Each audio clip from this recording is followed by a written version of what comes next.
কি একা একা আমার সামনে দাঁড়িয়ে মাইক বাজাচ্ছিস? তোর মতো দুটো জিনিস চাই,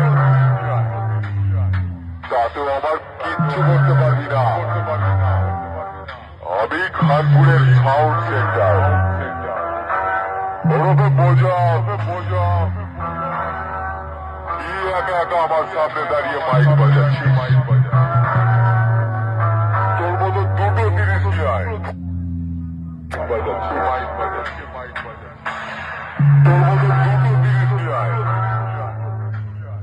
তাতেও আমার কিচ্ছু করতে পারবি না। আমি খানপুরে